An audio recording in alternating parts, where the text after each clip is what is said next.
Hey guys, and welcome back to the United Star. I would firstly like to apologize for this inactiveness that has been there on this channel, but we're back for the Aston Villa game, third round of the FA Cup. And before I start, I want to be honest, I've been very hesitant to see United games because it's been rather depressing, to be honest.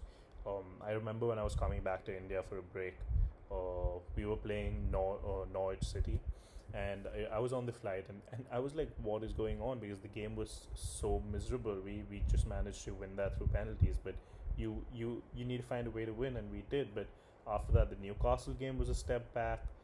Burnley seemed to be, it's like Ralf Ragnick is helping the players take one step forward, and then it's two steps back.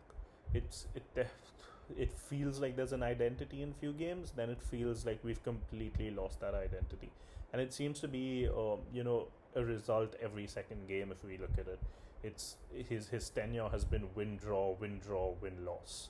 So going into that, if we need to continue this pattern, I believe we beat Aston Villa in the FA Cup, but then we lose to them or very like within the next 4 days when we play them in the Premier League, and the bread and butter is the Premier League. But anyways, talking about the FA Cup game.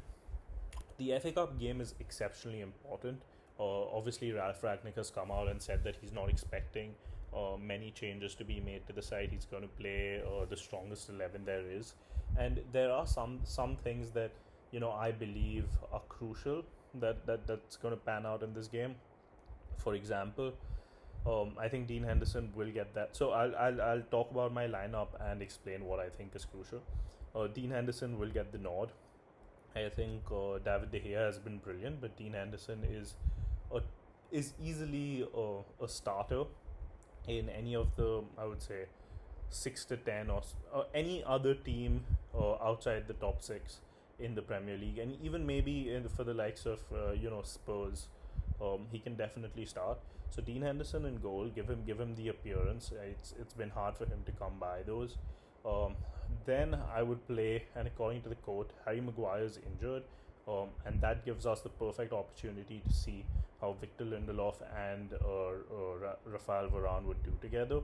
Personally, I think, and we haven't mentioned this, but Phil Jones had a beautiful game against Wolves. He was probably he had a point to prove, the only player on the field who seemed to really be creating uh, somewhat of that enthusiasm within the team. And kudos to him. His journey has been exceptionally difficult, but I think it'll be Rafael Varane with Victor Lindelof. Um, then on as a left back and right back, I can see him going back to Alex Telles and Dallo. I think Luke Shaw will get dropped just for the statements that he made after the game regarding, um, you know, if I can insert a clip, I will insert a clip here.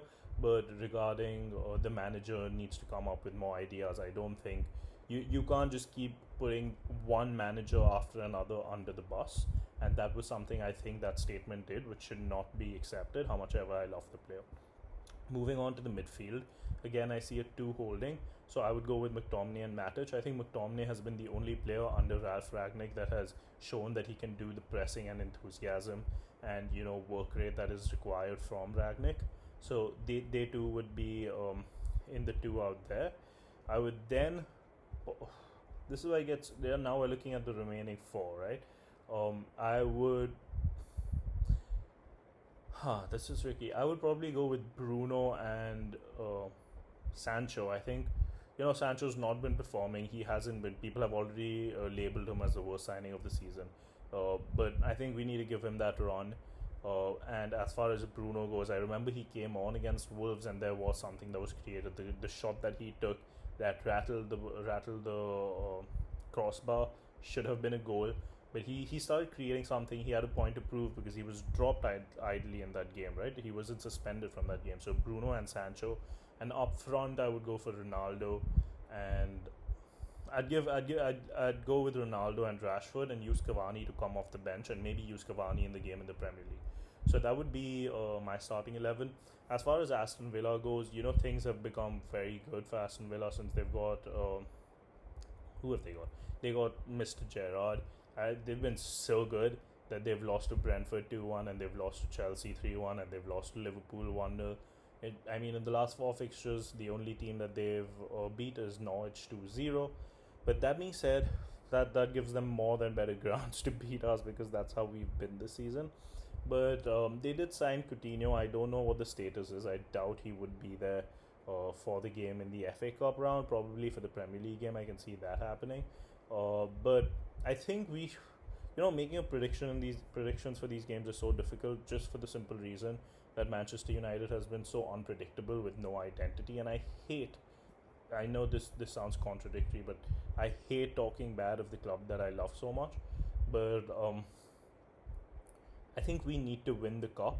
I think we're more of a cup team than we are a league team, and the FA Cup right now seems our best opportunity. I think the squad that we have, if they show up and if they press the way that's required, don't make those stupid errors here and there, we can definitely come out with the result. Uh, I'm gonna go for 1-1 full time. We win on penalties. I think Dean Henderson is a great penalty saver. Not that David De Gea hasn't saved 2 penalties this season, but I think we can win on penalties at least, and I'm just hoping that happens. But do let me know what you guys think in the comments below, whether you agree with the team selection. What are your predictions for the game? How do you see Aston Villa playing this one out? It's Gerard. Gerard's gonna come all guns blazing at us. It's at Old Trafford. He's a scouser at the end of the day. So do let us know what you think in the comments below. Do like, share, and subscribe. And I promise we're gonna try to be more regular with the content. But yeah, we'll see you next time. Bye bye.